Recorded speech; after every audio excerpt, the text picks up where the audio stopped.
Recording.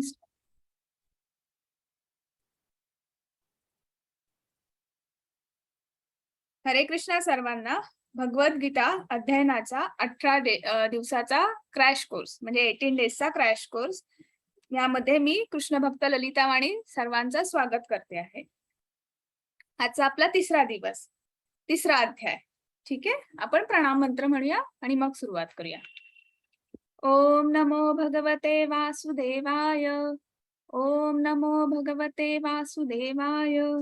ओम नमो भगवते वासुदेवाय. ओम अज्ञानतिमिरान्धस्य ज्ञानाञ्जनशलाकया चक्षुरुन्मिलितं येन तस्मै श्रीगुरवे नमः. नमो विष्णुपदाय कृष्णपृष्ठाय भूतले श्रीमते भक्तिवेदान्त स्वामी इति नामिने. नमस्ते सरस्वती देवे गौरवाणी प्रचारिणे निर्विशेषा शून्यवादी पाश्चात्य देशतारिणे. जय श्री कृष्ण चैतन्य प्रभु नित्यानंद श्री अद्वैत गदाधर श्रीवासादि गौर भक्त वृंद. हरे कृष्ण कृष्ण कृष्ण हरे हरे, हरे राम राम राम हरे हरे. हरे कृष्ण. प्रभूजी हँड रेस केला आहे, काही इश्यू आहे का? काही राजेंद्र प्रभूजी, तुम्ही मला चॅट बॉक्स मध्ये सांगू शकतात. आणि माझ्या त्या समीर प्रभूजींनी पण केला होता.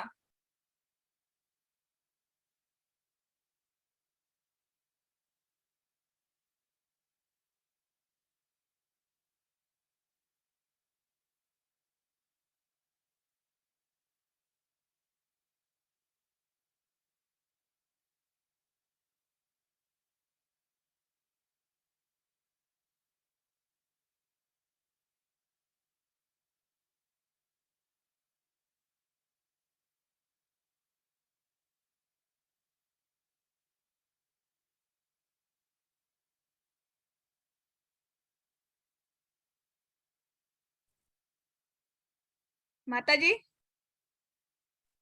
यस माताजी. अच्छा, माझा आवाज नव्हता येत का? आता येतोय माताजी. Okay okay. आपण राधा गोविंद यांना नमन करूया आणि आपण आजच्या अध्यायाला सुरुवात करूया. Next screen.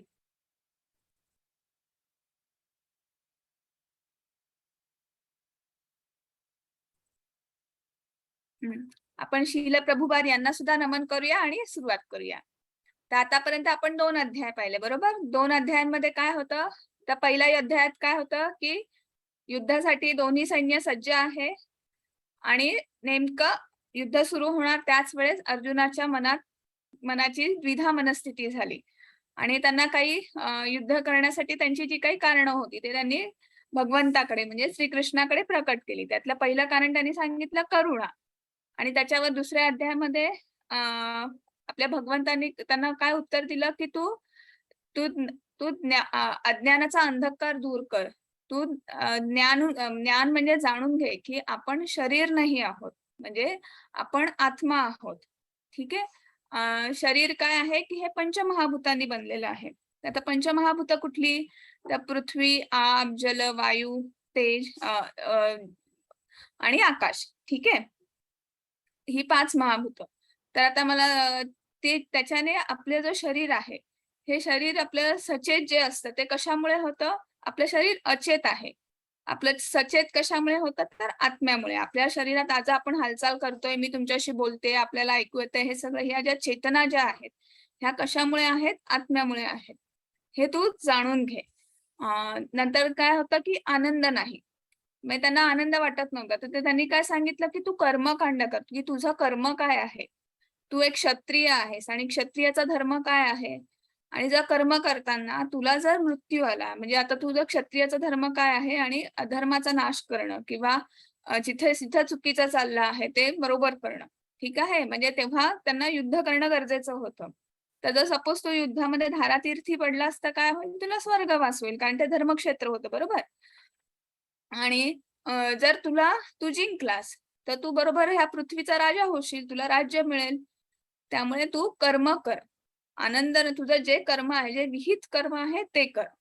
त्याच्यानंतर पापी प्रतिक्रिया म्हणजे तू मग ते काय सांगत आहेत, की तू बुद्धियोगाचा वापर कर. म्हणजे कुठलंही जे कर्म करतो आहेस, त्याच्यामध्ये आसक्ती ठेवू नको. म्हणजे ते चांगलं वाईट जे काय असेल त्याच्या फळाची अपेक्षा करू नको. तू अ, तू कृष्णाला अर्पण करून म्हणजे भगवंताला अर्पण करून म्हणजे काय, की क्रिया भक्तीला अर्पण म्हणजे भगवंताला अर्पण करून कुठलीही जी क्रिया केलेली असते ती पाप नसते. ती चुकीची नसते. असं इथं सांगायचा प्रयत्न करत आहे. त्याच्यानंतर असमंजस्य म्हणजे त्यांची जी द्विधा मनस्थिती झाली होती. तर दृढ निश्चयाने परमेश्वराची सेवा कर. म्हणजे ते काय सांगत आहेत, की तू दृढ निश्चय कर. त्यांनी सांगितलं ना उत्तिष्ठ कौंतेय. काल आपल्याला आपण जो श्लोका पाहिला, की त्यांनी सांगितलं, की उठ दृढ निश्चय कर आणि तुझं कर्म कर. तुझं कर्म हीच ईश्वर सेवा आहे. त्याच्यानंतर त्यांनी आपल्याला अजून एक सांगितलं, की स्थिताधीर मुनी म्हणजे आपलं कुठलंही कर्म करताना किंवा आपलं बुद्धी, मन हे आपलं स्थिर असलं पाहिजे.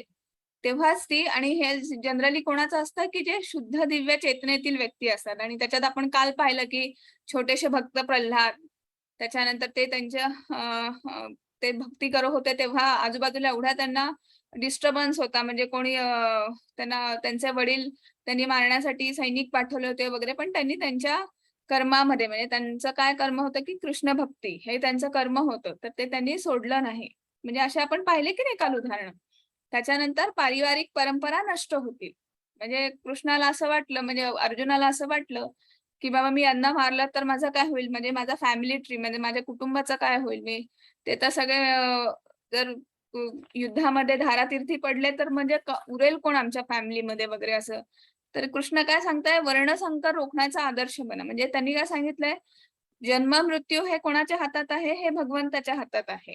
ठीक आहे? आणि त्याच्यामध्ये तू पडू नकोस. जर त्यांचा मृत्यू होणार असेल आणि तो जर ह्या युद्धभूमीवर होणार असेल, तर नक्कीच आणि जर तो नसेल होणार, तर ते त्यांचा मृत्यू नाही होणार. त्यामुळे तू याच्यात पडू नकोस, असं त्यांनी सांगितलं. नेक्स्ट.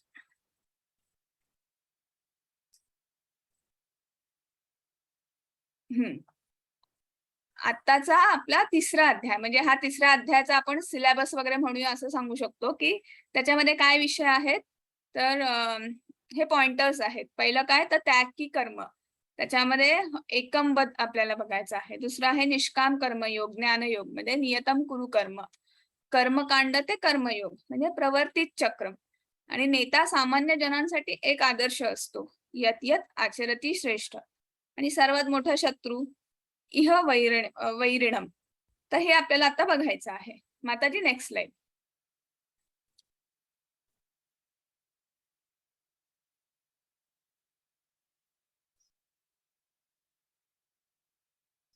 क्लिक करा ना माताजी. हम्म.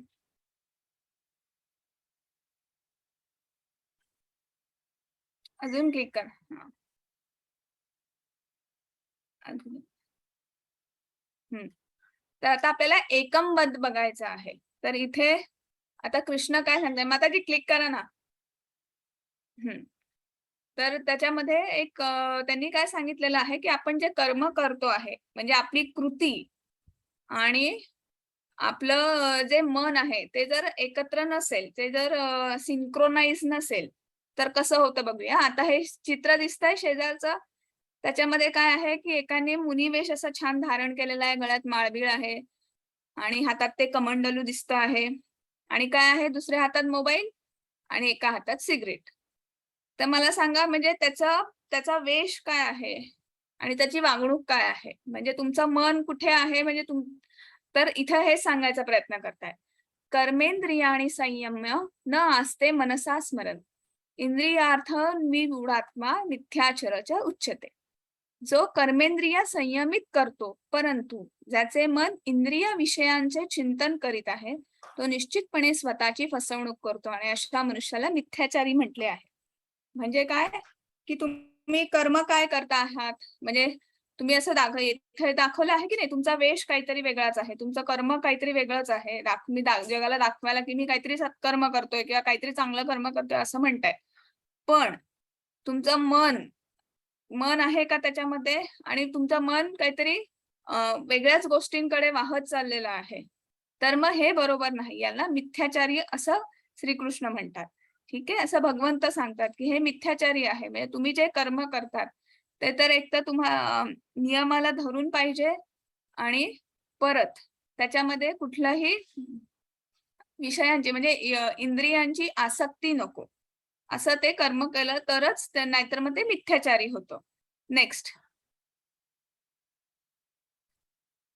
आता हे भरत महाराज आहेत. तर हे काय करत आहेत, हे यांचं यज्ञकर्म करत आहेत. त्यांनी हरीण पाळलेला होता. तर ते यज्ञकर्म करत आहेत. आपण जनरली यज्ञकर्म करताना म्हणजे आपण जर विचार केला तर काय की ऋषीमुनी यज्ञकर्म करत आहेत. तर त्यांचं कसं ते यज्ञकर्म करताना ते पाठ वगैरे म्हणजे श्लोक वगैरे म्हणत असतात किंवा काय. तर त्यांचं पूर्ण लक्ष तिथे पाहिजे. तरच ते यज्ञ सफल होईल असं आपण म्हणू शकतो की नाही. पण आता यांचं काय आहे, की यांनी तो हरीण पाळलेला आहे. त्या हरणावर त्यांचं इतकं प्रेम असतं, एका मुलासारखं त्यांनी प्रेम केलेलं असतं त्या हरणावर. आणि मग काय होतं, की तो हरीण काय करतो आहे, कुठे जातो आहे, की म्हणजे यांची आसक्ती कशात होती, की यांची प्रेमाची आसक्ती होती, मायेची आसक्ती होती, आपुलकीची आसक्ती होती. पण ती आसक्ती होती, ती त्या हरणावर होती. त्यामुळे काय झालं, की त्यांचं जे कर्म आहे, ते जे भरत महाराज मुनी त्यांचं जे विहित कर्म होतं, त्यांचं जे यज्ञ कर्म होतं, तिथं कुठेतरी अडथळा निर्माण झाला आणि तो कशामुळे? मायेमुळे, त्या प्रेमामुळे, त्या हरणावर असलेल्या त्यांच्या प्रेमामुळे, करुणेमुळे त्यांचा तो निर्माण झाला. असं हे चित्र दाखवतं आहे. म्हणजे हे सुद्धा पूर्ण असं झालेलं नाही. म्हणजे त्यांनीच कर्म करतायत वेगळं आणि मन कुठेतरी दुसरीकडे आहे. ठीक आहे? Next slide. तर असं होता कामा नये असं भगवंत सांगत आहेत.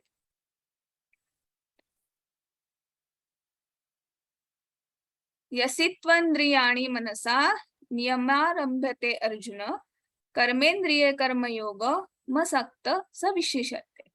या उलट जर एखादी प्रामाणिक व्यक्ती मनाद्वारे इंद्रियांना संयमित करण्याचा प्रयत्न करीत असेल तर आसक्ती न ठेवता कर्मयोगाचा प्रारंभ करीत असेल तर ती व्यक्ती अधिक श्रेष्ठ आहे.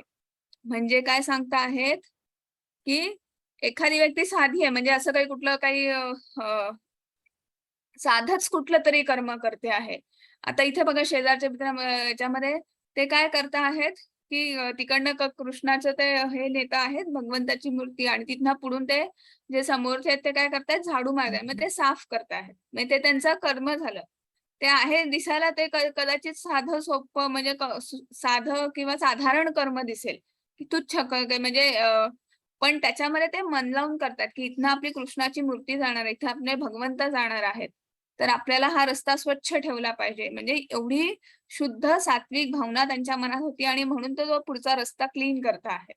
ठीक आहे. म्हणजे केवढी त्यांची अटॅचमेंट होती, की म्हणजे किती हे होतं, की ते म्हणजे इथे काय सांगत आहेत, की तुम्ही प्रामाणिकपणे जर साधं जरी कर्म केलं आणि त्याच्यामध्ये कुठलीही आसक्ती नसेल, कुठल्याही की बाबा कुठली फळाची अपेक्षा नसेल आणि ते जर कृष्ण भावनेने प्रेरित असेल, तर ते अधिक श्रेष्ठ असतं किंवा ती व्यक्ती श्रेष्ठ असते.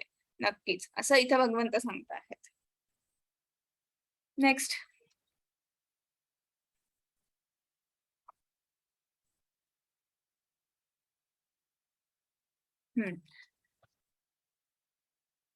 यज्ञार्थ कर्मणोन्यत्र लोकोयम कर्म बंधन तदर्थम कर्म कौंतेय मुक्त संग समाचर. श्री विष्णून प्रित्यर्थ यज्ञ कर्म म्हणून कर्म केले पाहिजे नाही तर कर्म हे या भौतिक जगांमध्ये बंधनास कारणीभूत ठरते.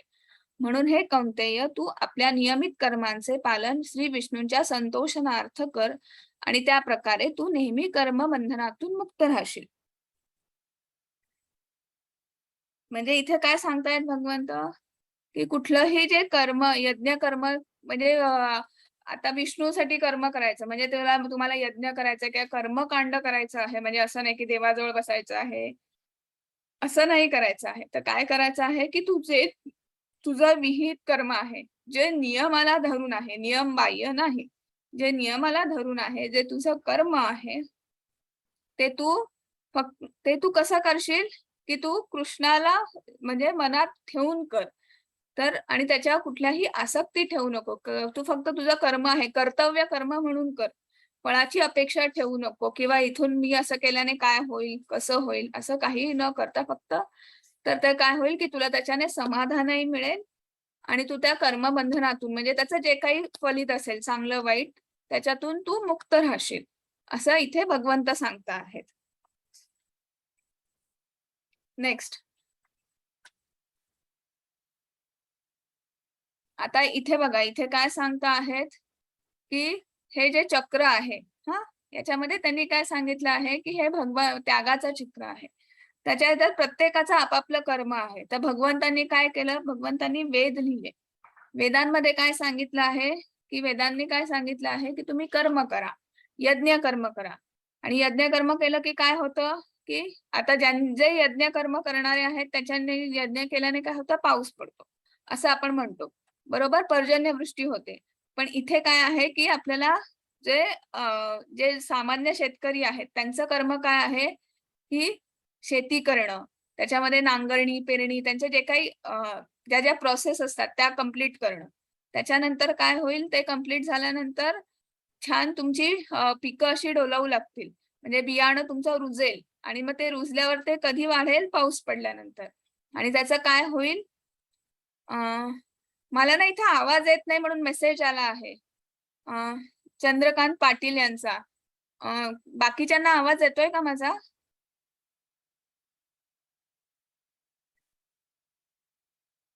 ओके, येतोय आवाज. ठीक आहे. प्रभूजी तुम्ही एकदा तुमचं चेक करता का? कारण की बाकीच्यांना येतोय आवाज. हां. तर काय होईल, पाऊस पडल्यानंतर ते बी छान रुजेल, धान्य छान म्हणजे होईल की नाही आणि मग त्याच्यापासून धान्य तयार होईल. आणि मग जे धान्य तयार होईल त्याचं काय करू? त्याचं आपण अन्न शिजवू आणि अन्न हे काय अन्न आपण काय करतो म्हणजे आपण कुठलंही अन्न शिजवून त्याचा प्रसाद दाखवतो. म्हणजे तो प्रसाद परत कुठे जातो?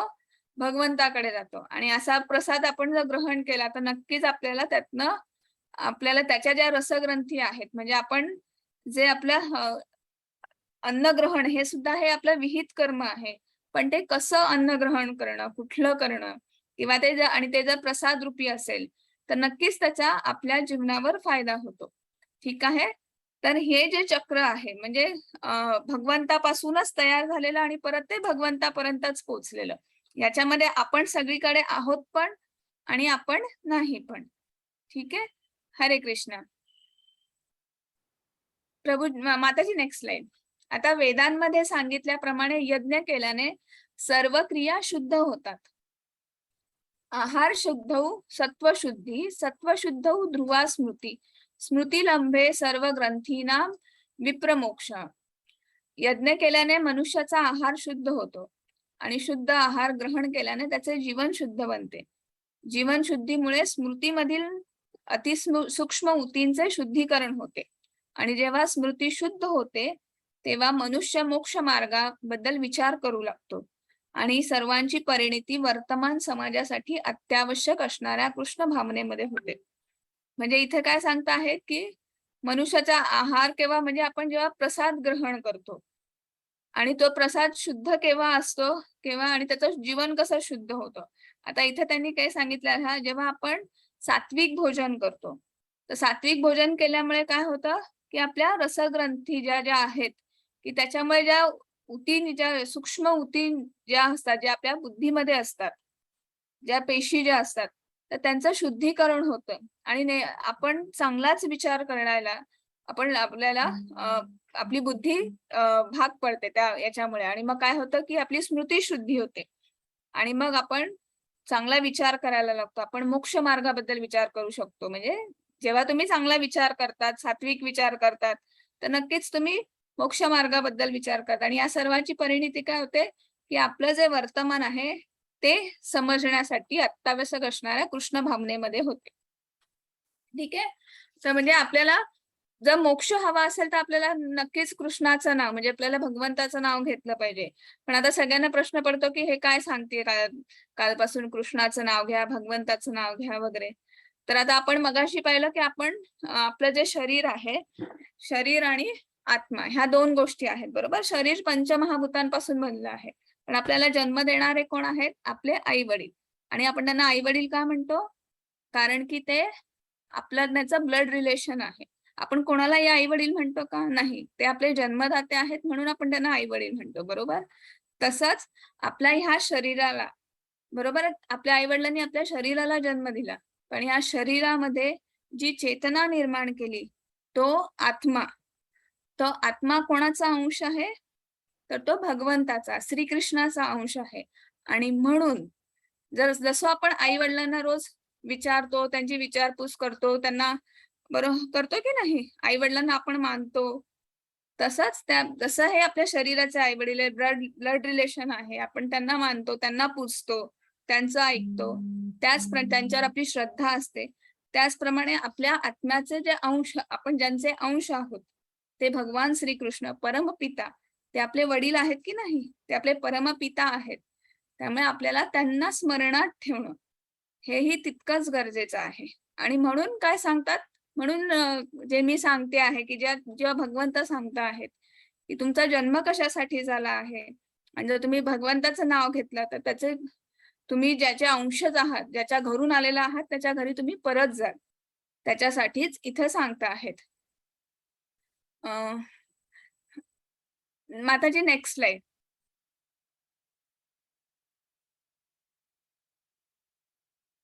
भगवत भक्त हे सर्व प्रकारच्या पापातून मुक्त होतात. कारण ते सर्वप्रथम यज्ञाला अर्पण केलेलं अन्न ग्रहण करतात. इतर लोक जे आपल्या स्वतःच्या इंद्रिय भोगाकरिता भोजन बनवतात, ते खरोखर केवळ पापच भक्षण करतात.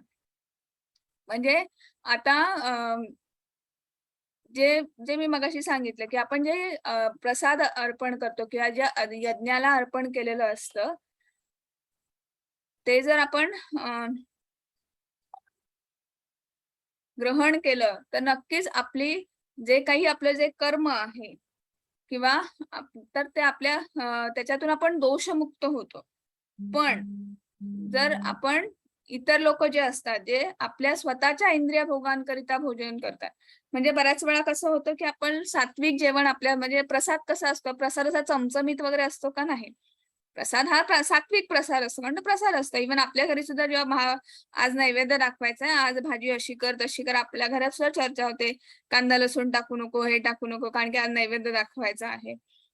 पण काही-काही लोकांचं कसं असतं, की जेवण कसं बनवतात, की असं एकदम चमचमीत, एवढं तिखट, एवढं सगळं म्हणजे त्याच्यामध्ये असतं.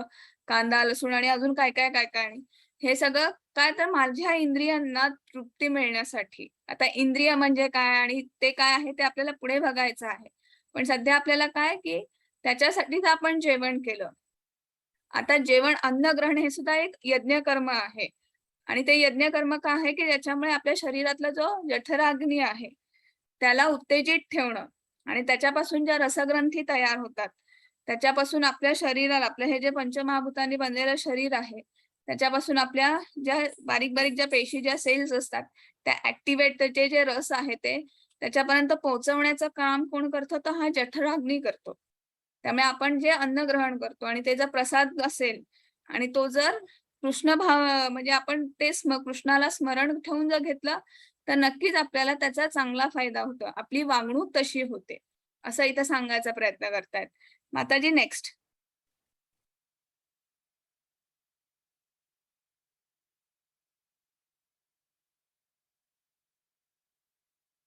सर्व प्राणी मात्र अन्नधान्यावर जगतात, जे पावसापासून उत्पन्न होते. पाऊस यज्ञापासून उत्पन्न होतो आणि यज्ञ विहित कर्मापासून होतं, असं इथं सांगता आहेत. ठीक आहे. सर्व प्राणी मात्र काय अन्नधान्यांवर जगतात. आणि अन्नधान्य कशापासून होतं? तर पावसापासून होतं. आणि पाऊस कशापासून होतो? तर यज्ञापासून होतो.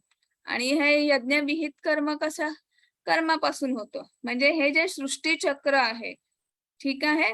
तर आता हे जे शेजारी जी फॅमिली बसलेली आहे, ते काय करत आहेत? त्यांनी हे सगळं लक्षात ठेवलेलं आहे किंवा काय तर आणि ते त्यांचं हरिनाम, हरिनाम, हरिनाम जप करताहेत. पूर्ण फॅमिली ते किती आनंदी आहेत. तर ते त्यांचं चक्र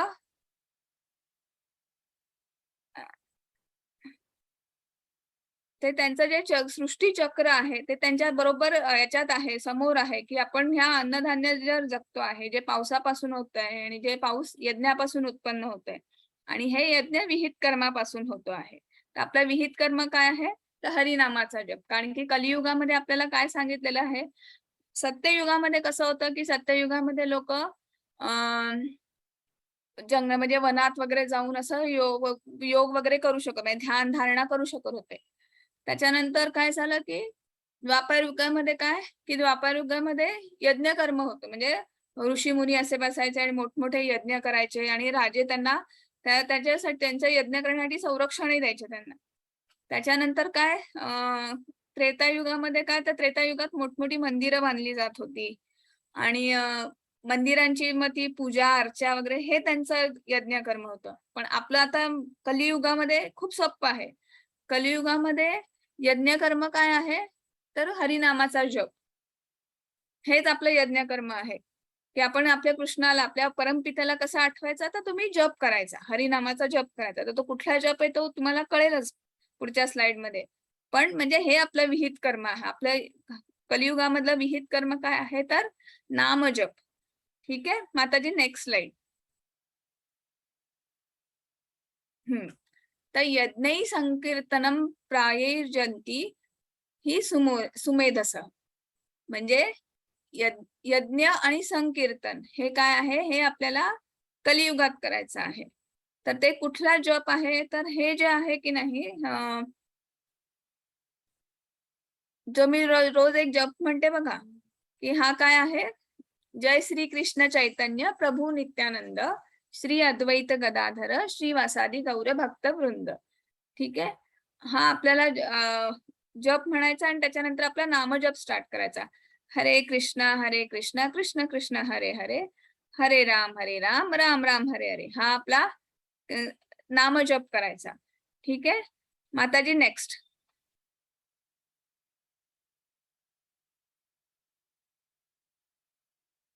तर आपली ही तो नामजप कसा करायचा? माताजी पहिली स्लाइड दाखवा ना. हा, नामजप कसा करायचा? तर ही जी जपमाळ आहे, ठीक आहे, तर तो कशाला? यज्ञानाम जपयोनिस्म. म्हणजे त्यांनी काय सांगितलं आहे, की आपला हा जप कसा करायचा? तर जे आपला जो जपमाळ असते ना, त्याच्या वर जो मेरुमणी असतो, म्हणजे एक मणी असतो बघा, जो वर असतो आणि त्याच्यानंतर जी अशी राउंड शेप मध्ये जपमाळ असते, तर त्याच्यामध्ये आपल्याला हा मंत्र म्हणायचा आहे. तो कुठला? की जय श्री कृष्ण चैतन्य प्रभू नित्यानंद श्री अद्वैत गदाधर श्री वासादी गौर भक्त वृंद. आणि हे झाल्यानंतर जे पुढचे 108 जे वेळा जो आहे, जे 108 मणी आहे, तेव्हा आपल्याला हरे कृष्ण कृष्ण कृष्ण हरे हरे, हरे राम राम राम हरे हरे असा एक वेळा. मग परत हरे कृष्ण कृष्ण कृष्ण हरे हरे, हरे राम राम राम हरे हरे असं दुसऱ्यांदा. म्हणजे असा करत करत आपल्याला 108 म्हणजे एक एक माळ पुढे सरकवत आपल्याला असा जप करायचा आहे. माताजी नेक्स्ट स्लाइड. म्हणून कर्मफलांवर आसक्ती न ठेवता मनुष्याने कर्तव्य म्हणून कर्म केले पाहिजे. कारण अनासक्त होऊन कर्म केल्याने त्याला परमेश्वर प्राप्ती होते. इथे काय म्हणतात? कर्मफलांवर आसक्ती न ठेवता मनुष्याने कर्तव्य म्हणून कर्म केले पाहिजे. म्हणजे निष्काम, म्हणजे कुठलंही जे आपण कर्म करतो आहे, जे निष्काम भावनेने केलं तर त्याला नक्कीच परमेश्वर प्राप्ती होते. म्हणजे जसं आता जे शेजारच्या चित्रात दिसतंय, जे शील प्रभुपाद आहेत, ठीक आहे, ते काय करत आहेत? आता त्यांनी कृष्णाचा प्रसार केला किंवा भगवद्गीतेचा, श्रीमद भागवतमचा प्रसार केला. तर मला सांगा, की त्याच्यामध्ये त्यांच्या काय हे होतं, की स्वार्थ होता किंवा त्यांचं काय होतं? त्यांनी काय केलं, की निष्काम जे होईल ते मी फक्त काम करतो आणि बाकी कृष्णावर सोडून देतो. ते जेव्हा फॉरेन मध्ये गेले तेव्हा त्यांनी असा विचार पण नाही केला, की मी कसा जाईल, मी कुठे राहील, मला कोण खायला देईल का, मी कुठे झोपू. आपल्याला सांगितलंय गुरु आज्ञा आहे आणि ते निघाले, फॉरेन मध्ये गेले आणि मग काय शेवटी आज आपल्या समोर म्हणजे त्यांनी कुठल्याही फळाची अपेक्षा ठेवली नाही. पण नक्कीच ते चांगलं कर्म करत होते. त्यामुळे आज काय झालं, की आज इस्कॉन जगभरात प्रसिद्ध, म्हणजे त्याचा प्रसार झालेला आहे आणि इस्कॉनचा म्हणजे कोणाचा तर कृष्णाचा प्रसार झालेला आहे. आज जगातून कानाकोपऱ्यामध्ये लोक भगवद्गीताचा अभ्यास करत आहेत. हरिनामाचा जप करत आहेत. जो मी नामजप सांगितला हा जगाच्या प्रत्येक कानाकोपऱ्यात आज तो जप होतो, नामजप होतो आहे. कलियुगामध्ये हेच यज्ञ कर्म आहे. माताजी नेक्स्ट. आता इथे काय सांगता आहेत की आपलं कर्म असं असलं पाहिजे की आपलं एक तर कोणाचा तरी म्हणजे आदर्श तरी ठेवला गेला पाहिजे. नाही तर आपल्याला जर नसेल समजत तर आपण जो आदर्श आहे त्यांचा तरी आपण त्यांना फॉलो केलं पाहिजे असं सांगता आहे. यद्यत आचरती श्रेष्ठस्त्व देवोत्तरो जन स यज्ञ प्रमाणम कुरुते लोकोतत अनुवर्तते. म्हणजे इथे काय श्रेष्ठ व्यक्ती जे जे करते त्यांचे अनुसरण सामान्य जन करतात. आपल्या अनुसरणीय कृत्यांनी ती जे जे आदर्श घालून देते त्यानुसार सारे जग कार्य करत असते. म्हणजे काय की आपलं कार्य आपलं कर्म असं असले पाहिजे. म्हणजे अर्जुनाने जर युद्ध केलं तर नक्कीच त्याचा जो काही त्याचा विजय झाला किंवा पराजय झाला जे काही असेल पण त्याने त्याचं कर्म त्याने जर त्याचं कर्म केलं त्याने जर धर्मासाठी लढला तर नक्कीच काय होईल आदर्श लीडर म्हणून आणि लोक त्याला फॉलो करत राहतील. पण सपोज त्याने जर नसतं केलं असं तर मग काय त्याची निंदाच झाली असती हे आपण पाहिलं की नाही. त्यामुळे आता आपल्या कलियुगात काय आपलं जे कर्म आहे ते आपण कुठल्याही म्हणजे अपेक्षेने न ठेवता पण ते श्रेष्ठ असं कर्म करायचं की चांगलंच करायचं आणि फळाची अपेक्षा नाही ठेवली. पण जी आपलं कर्म आहे आपली जी कृती आहे नक्कीच त्या कृतीचे कुठेतरी चांगले पडसाद उमटतील आणि लोक एकतर आपल्याला फॉलो करतील किंवा आपल्याला जर नसेल समजत कधी कधी असं होतं तर मग काय की जे आदर्श लोक असतात किंवा आपण म्हणजे जसे आता आपण कसं की आपल्याला कदाचित काही काही गोष्टी नाही समजत पण शील प्रभुपाद यांनी आपल्याला एक आदर्श घालून दिला आहे. तर आपण काय करायचं आपण त्यांनी काय सांगितलं आहे की तुम्ही बाकी काय केलं कर नका करू पण कुठलंही कर्म करताना कृष्णार्पण मस्तू म्हणायचं आणि एक रोज नामजप करायचा. आपले त्यांनी 16 माळा सांगितल्या आहेत पण आपण नाही 16 माळा तर आपण ऍटलीस्ट एक माळा तरी जप रोज करायचा म्हणजे कृष्णाला म्हणजे आपल्या परमपित्याला स्मरण करायचं. हे तर आपण करू शकतो. म्हणजे जे आदर्श लोक असतात त्यांचे आपण फॉलोअर्स व्हायचं. ठीक आहे. नेक्स्ट माताजी नेक्स्ट लाईन. घराणेशाहीचा नाश. हा म्हणजे इथे तोच जो की पारिवारिक परंपरा जो होता ना की मी जर नियत कर्म केले नाही. आता इथं भगवंत म्हणतात आता इथं मी म्हणजे भगवंत आहे. मी जर नियमित कर्म केले नाही तर ग्रहलोक नष्ट होऊन जातील. अनावश्यक लोकसंख्या उत्पन्न करण्यास मीच कारणीभूत होईल आणि त्यामुळे सर्व प्राणी मात्राच्या शांततेचा मी विनाशक होईल. आता त्याने काय सांगतात की मी माझं कर्म नाही केलं तर भगवंताचं कर्म काय आहे की हे जे सृष्टी चक्र आहे इथं कुठेही आता मला सांगा की असं होतं का आज मी उठलो आणि सूर्य उगवला नाही की आज रात्रच झाली नाही किंवा आज चंद्र दिसलाच नाही. म्हणजे तुम्ही अमावस्या पौर्णिमा हे बघू नका हे सगळं सृष्टीचक्र आहे. पण असं कधी होतं का किंवा झालं का की एखाद्या महिन्यात अमावस्या आलीच नाही किंवा एखाद्या महिन्यात पौर्णिमा आलीच नाही असं काही होत नाही किंवा आज नुसता सूर्यच राहिला उगवला मावळलाच नाही. असं जे सृष्टीचक्र आहे जे नियमित आहे त्याच्यामध्ये कुठलेही चूक नाही. म्हणजे भगवंत ते हे नाही करत. ते काय सांगतात जर मी ते केलं नाही फॉर एक्झाम्पल जर आपलं जर जीवन मृत्यू हे जर हे त्यांचं जे कर्म आहे ते जर त्यांनी सांभाळलं नाही तर सृष्टीचं काय होईल. सृष्टीचं जाऊ द्या मी तुम्हाला काल उदाहरण दिलं आपल्याच घरात विचार करा. आपल्या घरात किती अनेक पिढ्या जर जन्म मृत्यू हे जर नसेल तर किती पिढ्या आपल्या घरात असल्या असत्या आज ह्या क्षणाला किंवा अजून पिठली किती पिढ्या पुढे असत्या म्हणजे.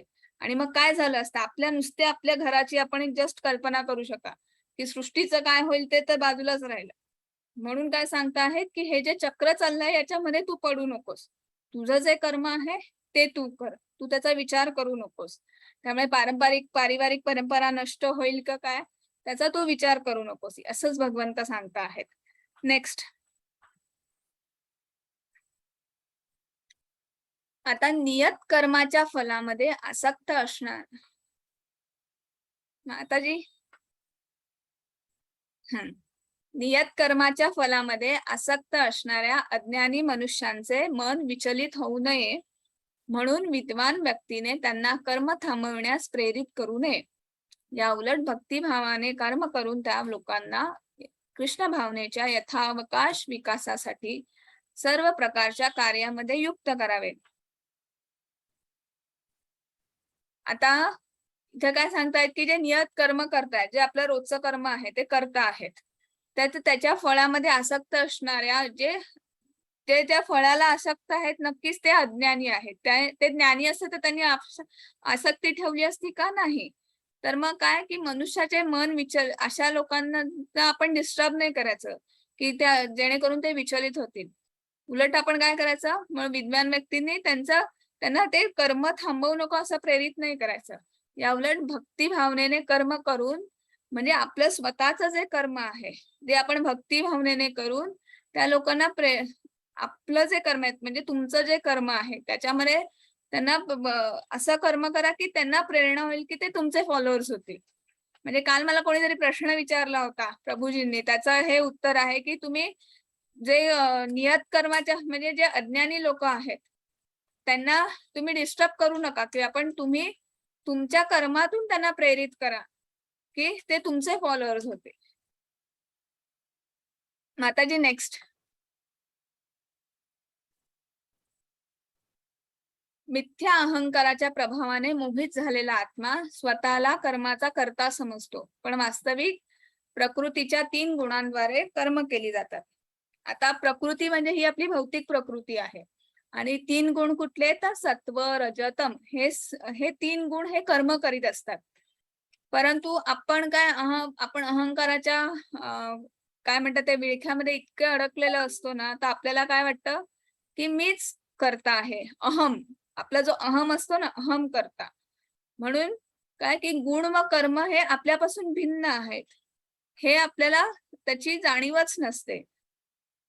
गुणागुणेषु वर्तन्ते याची आपल्याला हा सर्वात त्रिगुणांचा खेळ आहे किंवा हे आपण नाही जाणत किंवा हे आपण ओळखू नाही शकत का? तर हे जे शेजारचं चित्र आहे, हे जे 3 आहेत ना, हे त्रिगुण आहेत. सत्व, तम आणि रज. आणि ह्या विळख्यामध्ये आपण अडकलेलो आहोत. आणि मग त्यामुळे काय होतं, की सर्व कर्म करताना त्यातली जी आपल्याला असते ना, म्हणजे कुठलंही आपण आसक्त असतो म्हणजे काय? आसक्ती म्हणजे काय? तर आपण त्या विळख्यामध्ये अडकलेलो असतो. त्यामुळे आता जसं मगाशी बघितलं, की ते भरत महाराज त्या हरणामध्ये म्हणजे करुणा, ममता होती, चिंता होती, ती उद्विग्नता होती. बरोबर? की माझा हा हरणाला खायला मिळालं की नाही? तो जंगलात कुठे पळाला का?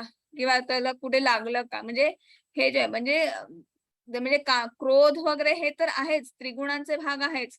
पण तुमची ममता, चिंता, उद्विग्नता हे जे आहे, हे सुद्धा आसक्त करतं माणसाला आणि त्यामुळे हे सगळं सोडून दे आणि हे आसक्तीरहित कर्म कर असं इथे भगवंत सांगत आहेत. आणि म्हणून काल भगवंत म्हणाला ना, की मला शरण ये आणि मग कर्म कर.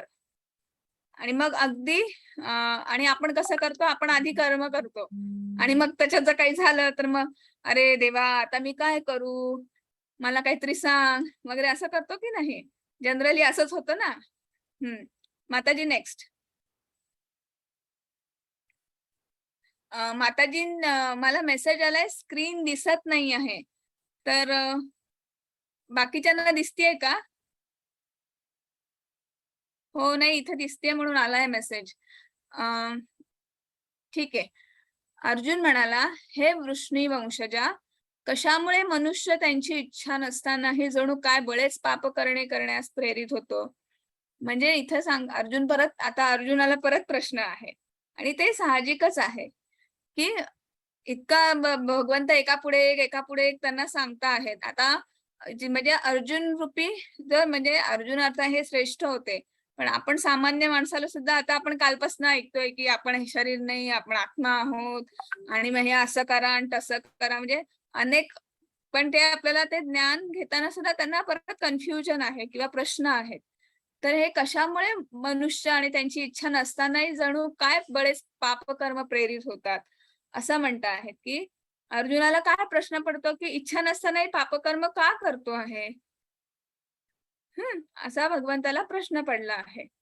तर याचं उत्तर आपल्याला पुढे आहे. माताजी नेक्स्ट.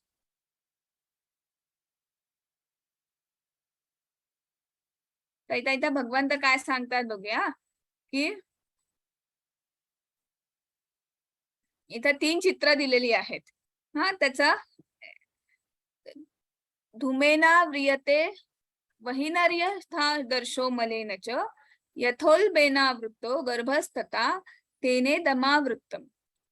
आता या चित्रात दिसतंय की अग्नी आहे, आणि अग्नीने काय होतं की ज्याप्रमाणे धुराने अग्नी, धुळीने जो आरसा आहे तो धुळीने मलिन झालेला आहे, धुळीने आरसा, आणि जो गर्भ आहे तो वारेने वेष्टीला आहे, म्हणजे तो वोम मध्ये असतो की नाही, त्याचप्रमाणे जीव हा कामाद्वारे विविध प्रमाणात आच्छादिला असतो. म्हणजे इथे काय सांगत आहेत की ह्या जो 3 गुणांचा विळखा आहे ना, म्हणजे ज्याप्रमाणे जरी अग्नी आहे पण अग्नीला कोणी घेरलेला आहे? धुराने. आरसा आहे पण आरशाला कोणी घेरलेलं, म्हणजे आरसा दिसतच नाही. आता जे चकाकी आहे आरशाची ती कशामुळे? कारण की ते धुळीने मलिन झालेला आहे. आणि जो गर्भ असतो तो कशाने वेढलेला आहे? तर तो त्या आपल्या वोम मध्ये असतो की नाही, गर्भामध्ये. त्याच्याने गर्भ वेष्टीला आहे, वारेने वेष्टीला आहे की नाही, त्याच्या भोवती ती नाळ असते. तर त्याचप्रमाणे जो जीव असतो तो ह्या 3 आपले जे रजो गुण सत्व जे गुण असतात ना, त्याच्यामुळे त्याच्या विळख्यात अडकलेला असतो. त्यातला रजोपासून उत्पन्न होणारा काम म्हणजेच क्रोध, हा तर माणसाचा फार मोठा शत्रू आहे. म्हणजे आपण आता इथं एक एक गुणांचं हे करूच, पण मी त्यातलं एक तुम्हाला एक उदाहरण देते की क्रोध हा तर खूप मोठा शत्रू आहे. आणि आपल्याकडनं जे काही पापकर्म होतं तो प्रवृत्त कोण करतं? तर तो क्रोधच करतो. इंद्रिय, मन आणि बुद्धी हेच त्या काम म्हणजे त्या क्रोधाचंच घर असतं. म्हणजे आपण काल ते पाहिलं होतं की नाही, इंद्रियांची आसक्ती. म्हणजे आता आपण एखादी गोष्ट बघतो, मग ती आपल्याला हवी-हवीशी वाटते. मग ती इतकी हवीहवीशी वाटते की आपण सतत त्याचाच विचार करत राहतो. आणि मग ती नाही मिळाली की आपल्याला राग येतो, की काय होतंय, मला का नाही मिळत आहे ती गोष्ट? आणि मग त्याच्यापासून आणि मग त्या रागामुळे काय होतं की आपली जी स्मृती, आपली जी बुद्धी असते, ती काम म्हणजे आपलं डोकंच चालत नाही, बुद्धीच काम करत नाही. मग आपण काही वेड्यासारखं वागतो. म्हणजे आपल्याकडनं दुष्कर्म घडतं. हो की नाही? आणि मग आपलं अधःपतन होतं. तर इथं तेच सांगायचा प्रयत्न करत आहेत. त्यामुळे मनुष्यामधलं जो ज्ञान आणि विज्ञान जे काय अज्ञान, विज्ञान जे काय असतं, मनुष्याची जी बुद्धी असते, ती ह्या क्रोधामुळे नष्ट व्हायचं काम होतं. म्हणून आणि हे कशात? अनिच्छन बलात. म्हणजे आणि आपण याला टाळू शकत नाही. हे जे 3 गुण आहेत, आपण हे जे कारण आपण ह्या भौतिक प्रकृतीत आहोत. त्यामुळे आपण हे टाळू शकत नाही. हेच सांगायचा प्रयत्न करत आहेत. माताजी नेक्स्ट.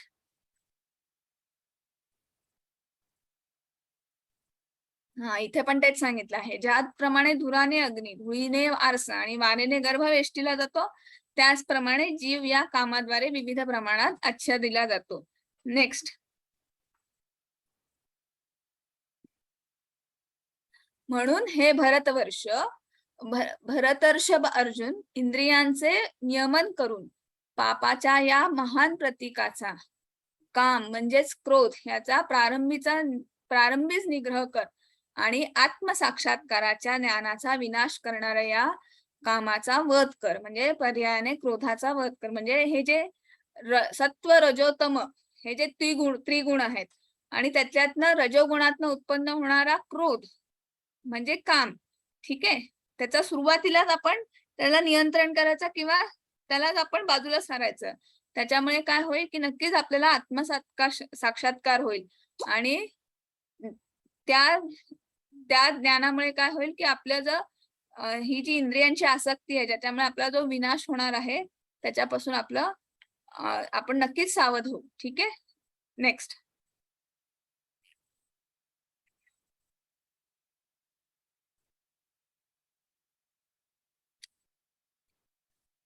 इंद्रियाणी पराण्य पुरींद्रियेभ्य परम मन मनसस्तु परा बुद्धिर्यो बुद्धे परस्तस्तु स. आता इथं काय म्हणतायत की इंद्रिय आणि पराण्य पुरींद्रियेभ्य परम मन, म्हणजे कार्य करणारी इंद्रिये जड प्रकृतीपेक्षा श्रेष्ठ आहेत, मन इंद्रियांपेक्षा श्रेष्ठ आहेत, बुद्धी मनापेक्षा श्रेष्ठ आहे आणि आत्मा बुद्धीपेक्षा श्रेष्ठ आहे. म्हणजे आपण जे काम करतो आहे, जे कार्य करतो आहे, हे इंद्रियांपेक्षा श्रेष्ठ आहे. मन हे इंद्रियांपेक्षा श्रेष्ठ आहे आणि बुद्धी मनापेक्षा, आणि मग आत्मा बुद्धीपेक्षा श्रेष्ठ आहे. म्हणजे काय हे आपण पुढच्या स्लाइड मध्ये बघूया. माताजी नेक्स्ट.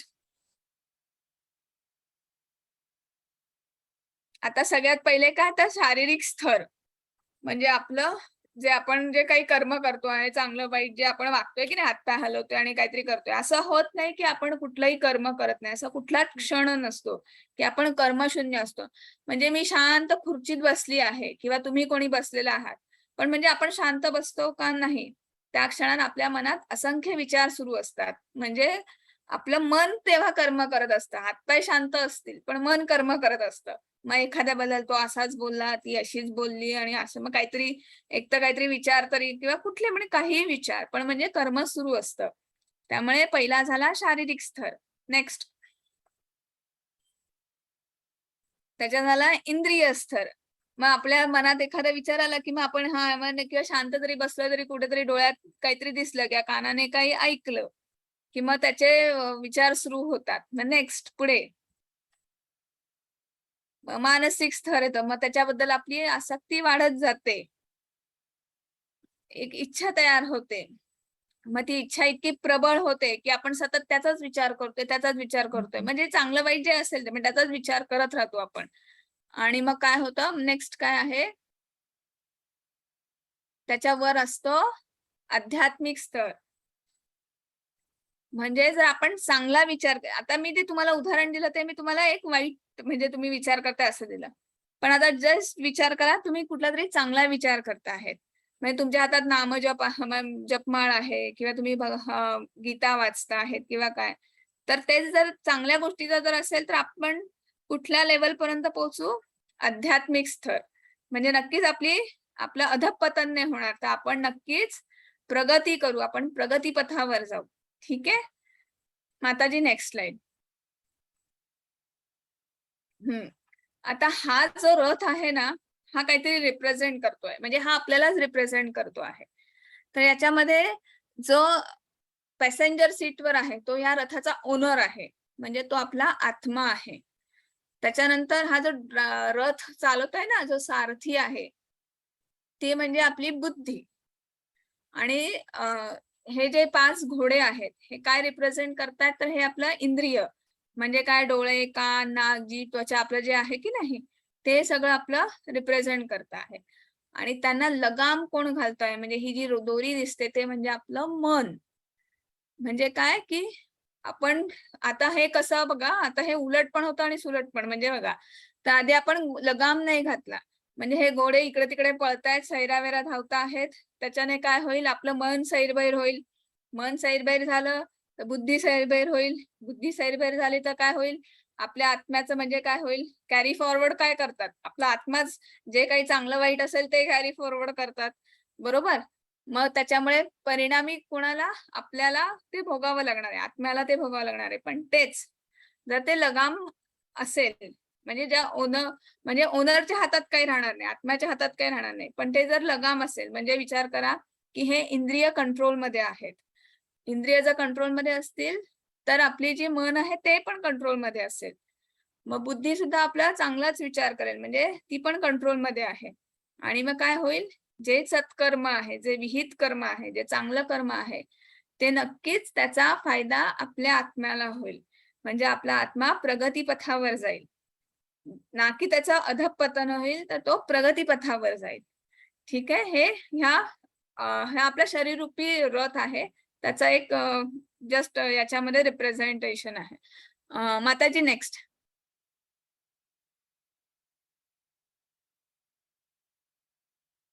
माताजी?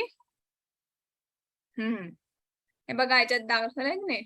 म्हणजे आता आजचा आपला अध्याय 3 मध्ये काय आपण तर तेच, की त्याग की कर्म, त्याच्यानंतर निष्काम कर्म, योग, ज्ञानयोग, कर्मकांड ते कर्मयोग. नेता सामान्यांसाठी एक आदर्श असतो आणि सर्वात मोठा शत्रू. हे आज आपण पाहिलं. म्हणजे काय, की आपण भगवान काय सांगतात, की मनुष्य काही ना काही कर्म केल्याशिवाय क्षणभर देखील राहू शकत नाही. म्हणजे कर्म न करता उदासीन राहणे हे सुद्धा एक कर्मच आहे. म्हणून आपण आपली प्रकृती स्वभावतःच मनुष्याला कर्म करायला लावणारी असते. अशा प्रकारे कर्म करणे जर सुटत नसेल, तर मग इंद्रिय संयमन करून, बुद्धी सम व स्थिर ठेवून, केवळ कर्मेंद्रियांनीच आपले कर्तव्य कर्म करत राहणे हे श्रेयस्कर. हे आजच्या आपल्या अध्यायामध्ये आहे. आणि ते काय सांगता आहेत की आणि जर आपल्याला ज्ञान मिळालं म्हणजे आपल्याला हे जर समजलं तर ज्ञान हे आपलं मोक्षाचं साधन आहे हे पण इथे सांगता आहेत. म्हणून आता ही जी काही बाह्य परिस्थितीचे जे आपले संस्कार आहेत ते ग्रहण करणं हे जरी इंद्रियाचं काम असलं तरी मन त्या संस्कारांची अवस्था आहे. म्हणजे मगासचा जो रथ होता की नाही की जे बाहेरची जी परिस्थिती असते म्हणजे जे घोडे जे आहेत ते काय ग्रहण कोण करतात तर ते घोडे करतात म्हणजे आपले इंद्रिय करतात. पण त्याला संस्कार कोण देतं तर मन देतं आणि मन त्या संस्काराची अवस्था आणि व्यवस्था आहे. आणि ते ती जी माहिती आहे की त्या बुद्धीपर्यंत पोहोचवण्याचं कामही मन करतं. आणि मग बुद्धी त्याचा योग्य निवड करून जे जे श्रेयस्कर आहे तेच आपल्या आत्म्याला म्हणजे बुद्धी निर्णय घेते की नाही आणि निर्णय हा मनात मार्फत होतो आणि तो जर इंद्रियांना समजला तर त्याची अंमलबजावणी कोण करतं इंद्रिय करतं. म्हणून हे जे त्रिगुण आहेत आपला जो सतत जो चालू असतं की नाही देवाणघेवाण इंद्रियांची, मनाची, बुद्धीची आणि पर्यायाने ती कोणाला जाते आत्म्याला जाते. म्हणजे आत्मा मात्र ह्या सगळ्यांच्या पलीकडचा आहे. पण इंद्रियांमध्ये वास करणाऱ्या त्या पापरूपी कर्म, क्रोधाचा वध करणं किंवा नाश करणं असं हे सगळं जर आपण केलं तर नक्कीच आपल्या आत्म्याला त्याची प्रगती होते असं इथे भगवंत सांगत आहेत. म्हणजे इति कर्मयोग तृतीयोध्याय समाप्त इति श्रीकृष्णार्पणमस्तु हा असा आपला आजचा अध्याय आहे. माताजी रेकॉर्डिंग स्टॉप करा.